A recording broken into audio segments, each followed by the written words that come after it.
किए, वही सवाल फिर स्मृति ईरानी के चेलों ने किए, वही फिर हमारे पार्लियामेंट का सांसद जो हमारा सांसद था करनाल का उसने किए, वही एमएलए ने किए, वही जिला पार्षद ने, वही सरपंच ने, वही स्कूल के मास्टर जी ने, सरकारी स्कूल के प्रिंसिपल, प्राइवेट स्कूल के ऑनर, मैंने कोई नहीं छोड़ा।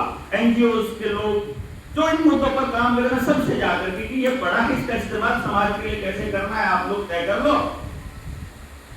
2-3 सवाल हैं, इसमें हमारा कर कितना होगा, तुम्हें क्या चाहिए, तुम्हें इससे क्या लाभ है, तुम्हारी क्या कॉस्टिंग आए।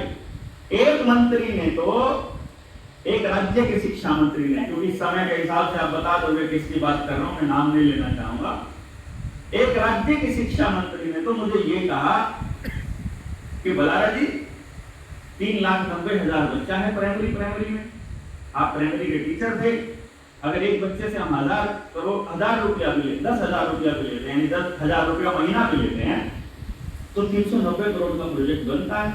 50 करोड़ पार्टी फंड में दो, बाकी आप रखो।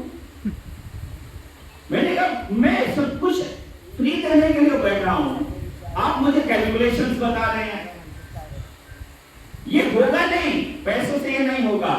नंदन नीलकेणी को 1700 रुपया एक आधार कार्ड का मिलता है और 3 रुपया खर्च होता है उसका एक आधार कार्ड पे। कैलकुलेट कर लो पॉपुलेशन से मल्टीप्लाई करके कितना रुपया पार्टी ने खाया होगा, कितना रुपया नेताओं ने खाया होगा, कितना रुपया नंदन के लिए बना गया।